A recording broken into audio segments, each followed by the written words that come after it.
Welcome to this video. इस video में आज हम सीखेंगे कोरिलेशन कोफिशिएंट। और कोरिलेशन कोफिशिएंट को कहते हैं कार्ल पर्सन कोरिलेशन कोफिशिएंट। इन दोनों में से कोई भी वर्डिंग यूज़ की हो तो मेथड यही यूज़ होता है, एक ही फॉर्मूला होता है और इसमें ये डेटा दिया होता है। कोरिलेशन कोफिशिएंट का असल बेसिक मकसद ये होता है कि जो है ना, इन दोनों का आपस में क्या रिलेशन है और कितने इनके रिलेशन जिस तरह चेंज हो रहे हैं तो उसमें दूसरे का रिलेशन जो है, जो एक्स का वाई के साथ जो रिलेशन है वो कैसे चेंज होता जा रहा है। इसको हम फाइंड करने के लिए फॉर्मूला यूज़ करेंगे, टेबल बनाएंगे। तो ये स्टार्ट करने से पहले आप चैनल को सब्सक्राइब कर लें अगर नए हैं तो, और लाइक शेयर ज़रूर कीजिए। चलें लेट्स स्टार्ट। सबसे पहले आप ये देख लीजिए, ये कोरिलेशन का फॉर्मूला है जो कि हमें इसमें क्या करना होता है कि कोरिलेशन का फॉर्मूला याद करना होता है और इससे हमें इस फॉर्मूले से ये पता चलेगा कि हमें टेबल में कौन कौन से कॉलम्स ड्रॉ करने हैं। जैसे एक्स का टेबल होना चाहिए, वाई का होना चाहिए और उसमें एक्स के टेबल से निकाल के एक्स का जो है समीशन और वाई का समीशन निकलेगा, और एक्स वाई का एक कॉलम होना चाहिए जिसमें समीशन एक्स वाई निकालेंगे। एक्स स्क्वायर का होना चाहिए, वाई स्क्वायर का होना चाहिए। तो इस तरह हमें ये फॉर्मूला याद होगा तो टेबल के कॉलम्स भी हमें याद हो जाएंगे। और इसी तरह कोई भी क्वेश्चन हो उसका फॉर्मूला अगर आपको याद होगा तो उसी तरह आप कॉलम्स बनाएंगे। चलें अब स्टार्ट करते हैं। ये देखिए, मैंने ये टेबल ड्रॉ कर दिया है। इसमें एक्स की वैल्यूज़ डाल दी हैं, वाई की वैल्यूज़ डाल दी हैं, जो ऊपर डेटा दिया हुआ था उसमें से ही डाल दी हैं। और ये आपके सामने summation x, summation y, summation x square, summation y square, summation x y, ये हम निकालेंगे। और ये इस कॉलम के बगैर नहीं निकल सकता, तो हम ये निकालेंगे। 12 का स्क्वायर क्या होगा? 144। फिर 9 का स्क्वायर 81, 8 का स्क्वायर 64, 10 का स्क्वायर 100, 11 का स्क्वायर 121, 13 का स्क्वायर 169, देन 7 का स्क्वायर 49। ये आप कैलकुलेटर से भी कर सकते हैं और अगर आपको स्क्वायर्स पता हैं तो आप डायरेक्ट लिख लीजिए। 14 का स्क्वायर होता है 196, 8 का होता है 64, 6 का 36, 9 का 81, 11 का 121, 12 का होता है 144 और 3 का होता है 9। देन एक्स वाई क्या होगा? इन दोनों को मल्टीप्लाई करेंगे। 12 मल्टीप्लाई बाय 14 इक्वल्स टू, मैंने ये कैलकुलेट करके रखा है तो आप भी चेक कर लीजिएगा, कैलकुलेट करके देखिएगा। 168 आ रहा है। फिर 9 multiply by 8 72, then 8 multiply by 6 48, 10 multiply by 9 90, 11 multiply by 11 121, 13 multiply by 12 156,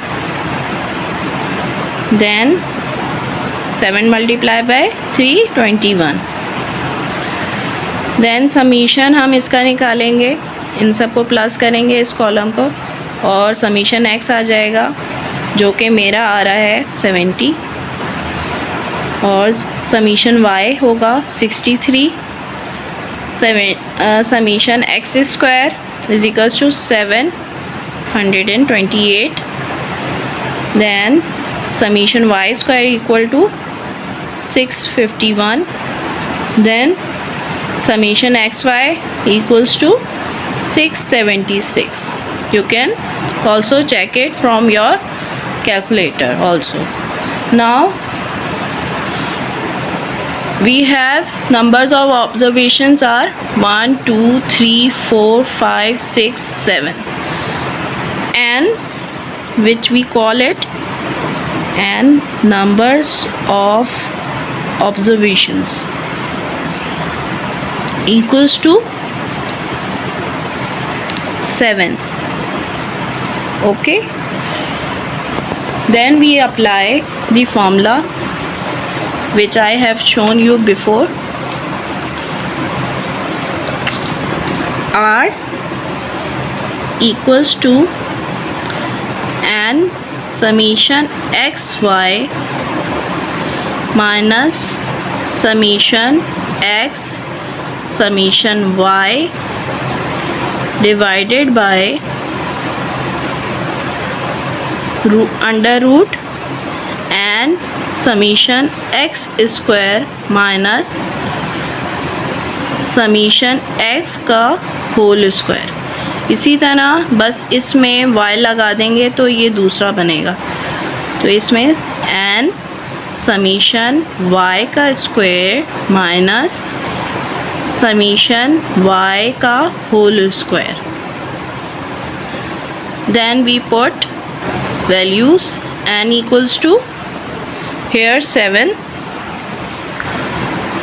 number of observation 7 summation xy equals to 676 minus summation x equals to 63 summation y equals to 70 summation x equals to 70 summation y equals to 63. I exchange there. Under root n की value है 7, summation x square की value है 7 to 8 minus summation x का square, summation x का square है 70 का square under root 7 summation y क्या होगा, summation y 63 summation y square है 651 माइनस समीशन y का स्क्वायर 63 का स्क्वायर हम ले लेंगे। फिर नेक्स्ट करेंगे हम इसकी वैल्यूज़ को मल्टीप्लाई करेंगे तो ये आ जाएगा 4732 minus 4410।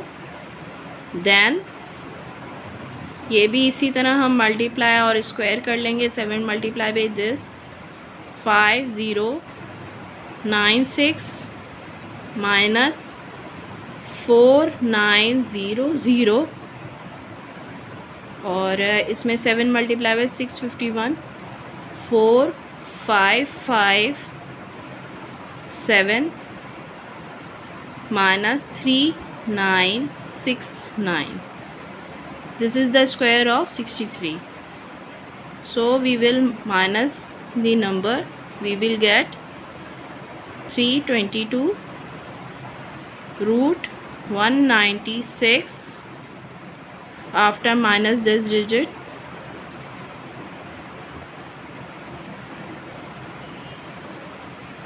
under root 588 is equals to 322 upon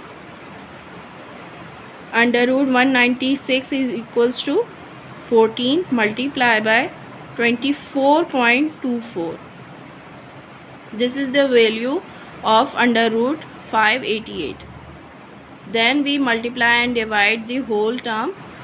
We will get the value of R, which is called correlation coefficient, which is also called Karl-Pearson correlation coefficient, will be 0.95. This is the value of correlation coefficient.